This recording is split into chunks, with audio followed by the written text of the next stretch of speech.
கர்த்தருக்குள் பிரியமானவர்களே, June 26 Elon G white அம்மையார் அவர்களுடைய மாரநாத்தா புத்தகம், பக்கம் 353. இன்றைய தியானத்திற்காக தெரிந்து கொள்ளப்பட்ட தலைப்பானது உடல் வேதனையினின்று விடுதலை. வசனம் மத்தேயு 10வது அதிகாரம் வசனம் 6-8. காணாமற் போன ஆடுகளாகிய இஸ்ரவேல் வீட்டாரிடத்திற்கு போங்கள், போகையில் பரலோக ராஜ்யம் சமீபித்திருக்கிறது என்று பிரசங்கியுங்கள். வியாதியுள்ளவர்களை சுத்தமாக்குங்கள், குஷ்டரோகிகளை சுத்தம் பண்ணுங்கள், மரித்தோரை எழுப்புங்கள், பிசாசுகளை துரத்துங்கள், இலவசமாய் பெற்றீர்கள், இலவசமாய் கொடுங்கள். இன்னல் நிறைந்த காலங்கள் நமக்கு முன்பாக இருக்கின்றன. உலகம் முழுவதும் குழப்பத்திலும் வேதனையிலும் சிக்கிக் கொண்டிருக்கும். மானிட குடும்பத்தின் மீது அனைத்து விதமான வியாதிகளும் வந்து சேரும். ஆரோக்கிய விதிகளை பற்றிய காரியத்தில் இப்போது இருக்கின்ற இத்தகைய அறிவற்ற நிலையினால் காப்பாற்றப்பட வேண்டியதா இருக்கிற அநேக உயிர்கள் பறிக்கப்பட்டுவிடும். அதிக வேதனைகளையும் சந்திக்க வேண்டியதிருக்கும்.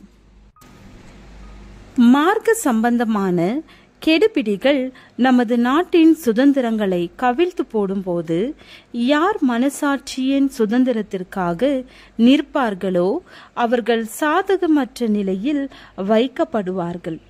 அவர்கள் தங்களது நன்மைக்காகவாவது சந்தர்ப்பம் இருக்கும் பொழுது வியாதிகளை பற்றியும் அவைகளுக்கான காரணங்கள் பற்றியும் அவைகளை தடுக்கும் வழிகள் பற்றியும் அவைகளை குணமாக்கும் வழிமுறைகள் பற்றியும் நல்லபடியாக அறிவை பெற்று கொண்டவர்களாக மாற வேண்டும்.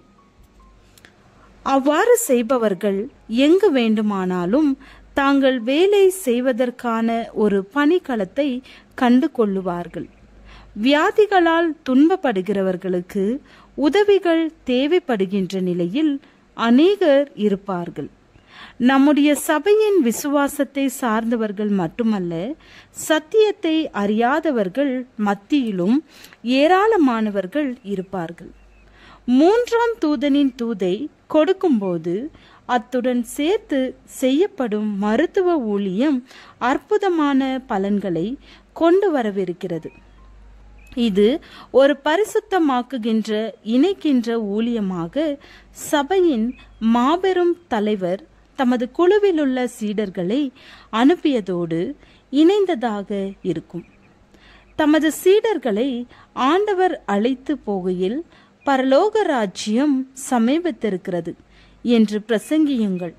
வியாதியுள்ளவர்களை சுத்தமாக்குங்கள், குஷ்டரோகிகளை சுத்தம் பண்ணுங்கள், மரித்தோரை எழுப்புங்கள், பிசாசுகளை துரத்துங்கள், இலவசமாய் பெற்றீர்கள், இலவசமாய் கொடுங்கள் என்ற கட்டளையை கொடுத்தார்.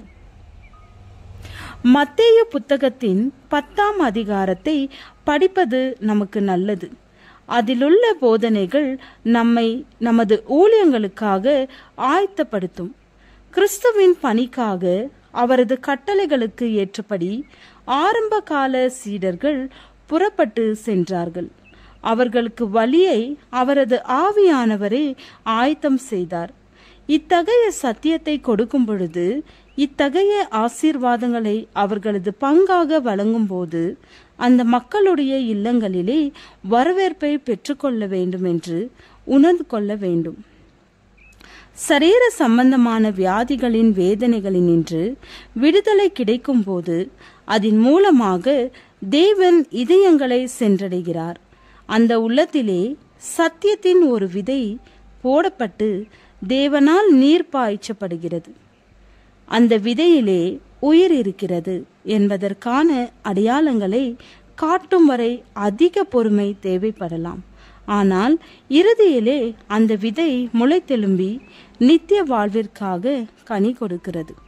தேவனுடைய வல்லமையின் நாளுக்கென்று அவர் செய்யும் ஆயத்தத்தை புரிந்து கொள்வதற்கு மனிதர்கள் எவ்வளவு மந்தமாக இருக்கிறார்கள்.